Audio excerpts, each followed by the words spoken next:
I went out for a walk today and I was so intrigued by the nature of the architecture, in particular here in Schladming, the various chalets and the architecture that enhances the basic structure with just little moments of grace and beauty. This is in general not a place of strictly utilitarian architecture, but a place where people take beauty seriously. You see it certainly in nature, and you see it in people's homes as well. Watch with me. I leave my room and start walking through town where I see some of the people who are dressed in the garb of the day, and then make my way along the river, and finally I come to this house. You can see the cat guarding the front door, and then as you zoom back, you begin to notice that this house is different than the other houses in Schladming. It's not that it's not a sturdy house. It's very sturdy, built on a solid foundation. But if you look closely, you see that there's really no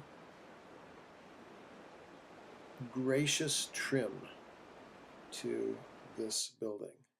It's very utilitarian, very brown, very plain. It's a big contrast to this. Look at how these windows are treated by comparison.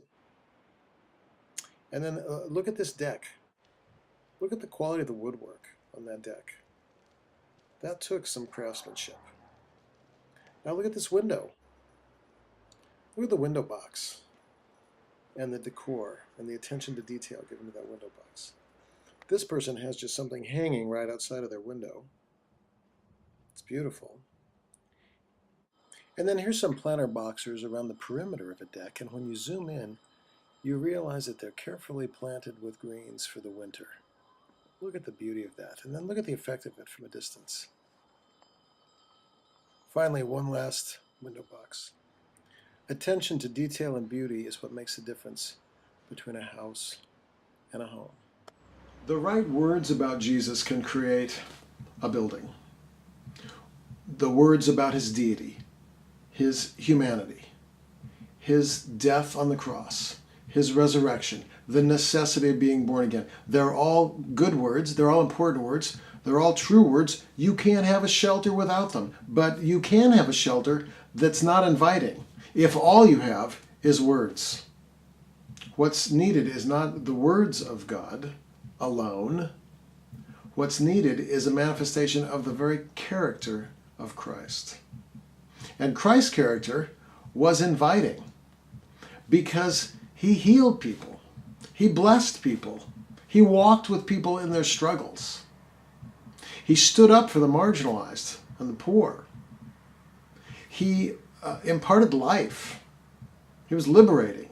He was accused of going to the wrong parties, hanging out with tax gatherers and sinners, letting the unclean person touch him.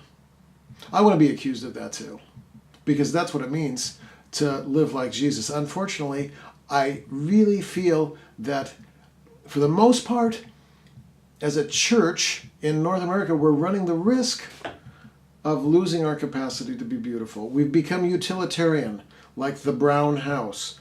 The right words have created a shelter. It's not inviting. Look at the statistics. The people who aren't interested in following Christ. It's time to work at the grace notes, the beauty, and imparting that beauty to the world by being the presence of Jesus. I hope this becomes our story in increasing measure in the days ahead.